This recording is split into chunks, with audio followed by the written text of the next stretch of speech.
কুণাল ঘোষ এসেছেন এসএসকেএম এ। আপনারা দেখতে পাচ্ছেন শিক্ষামন্ত্রী ব্রাত্য বসুর সঙ্গেই রয়েছেন কুণাল ঘোষ। কিছুক্ষণ আগেই শিক্ষামন্ত্রী বক্তব্য রাখেন, কেন নৈরাজ্য তৈরি হলো, কি পরিস্থিতি তৈরি হয়েছিল, কেন অগ্নিগর্ভ পরিস্থিতি তৈরি হলো, কিভাবে বাধা দেওয়া হয় শিক্ষামন্ত্রীকে।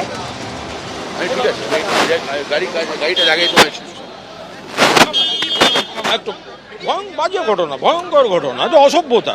শিক্ষামন্ত্রী কথা বলতে চেয়েছেন, তারপরেও কথা বলেন, ঠান্ডা মাথায় করেছে, গন্ডগোল করবে বলে করেছে। এই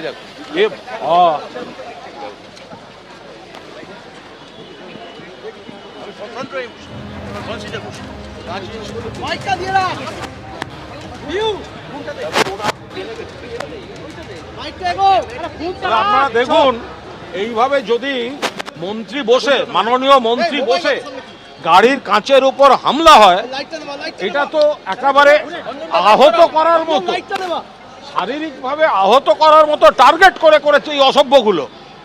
যেখানে একটা ওয়েব কুপার সম্মেলন, ঘোষিত প্রোগ্রাম, সেটা ডিস্টার্ব করতে গেছে। মাননীয় মন্ত্রী তখনও বলেছেন আমি কথা বলবো, তারপরেও আমাদের অধ্যাপকদের মারধর করা হয়েছে। আর এটা কোন, এরা কি চায়? এই বামেরা তো লন্ডভন্ড করেছে 34টা বছর ধরে, তারপরে আজকে এই ঘটনা, পুরো কাঁচের এই অবস্থা, আর সামনে সিটে বসে মাননীয় মন্ত্রী। আমি মাননীয় মন্ত্রীকে ধন্যবাদ দেব, অভিনন্দন জানাবো যে তিনি সমস্তটা সংযম দেখিয়েছেন, অভিভাবকের মতো কাজ করেছেন, এবং আমাদের টিম কোনো রকম প্ররোচনায় পা দেয়নি। কিন্তু তৃণমূলের সৌজন্যকে যেন এরা কোনো মতে তৃণমূলের দুর্বলতা না ভাবে। মন্ত্রী গাড়িতে বসে এই কাঁচ এইভাবে ভাঙা হয়েছে, যে কোনো বড় ইনসিডেন্ট হয়ে যেতে পারত। আর সেটা করার জন্য পরিকল্পনা করে, এত ছবি বেরোচ্ছে, সব এক এক করে তো ছবি বেরোচ্ছে, এদের চিহ্নিত করা হোক।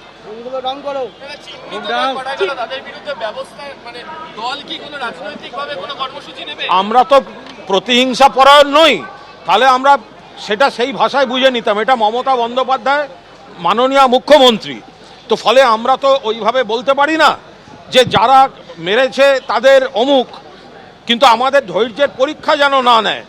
নিশ্চিতভাবে মাননীয় শিক্ষামন্ত্রী, তার যে কুৎসিত অভিজ্ঞতা হয়েছে, যেভাবে তৃণমূলের অধ্যাপক সংগঠনের ঘোষিত সম্মেলন বানচাল করার চেষ্টা করেছে, ফলে এরপর যা গণতান্ত্রিকভাবে যথাযথ ব্যবস্থা নেওয়ার, নিশ্চিতভাবে প্রশাসন এবং দল গোটাটাই বিবেচনা করে দেখবে। কিন্তু যে বার্তাটা যাচ্ছে, তাহলে আমাদের ছেলেদেরও তো আবেগে লাগছে।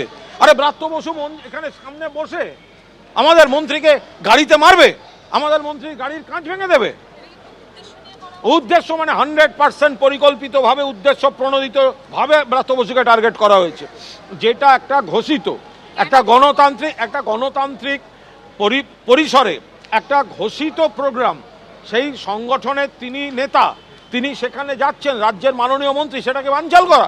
যেখানে তিনি বলছেন তিনি কথা বলতে রাজি, যাকে বললেন ওদের বুঝিয়ে বলো, সেই অধ্যাপক ডক্টর প্রদীপ্ত মুখোপাধ্যায়কে ওইভাবে মারা হলো।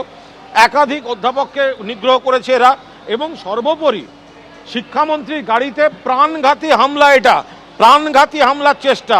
কাঁচটা ওইভাবে ভেঙে, পুরো কাঁচটা তো ওর গায়ে মুখে পড়তো।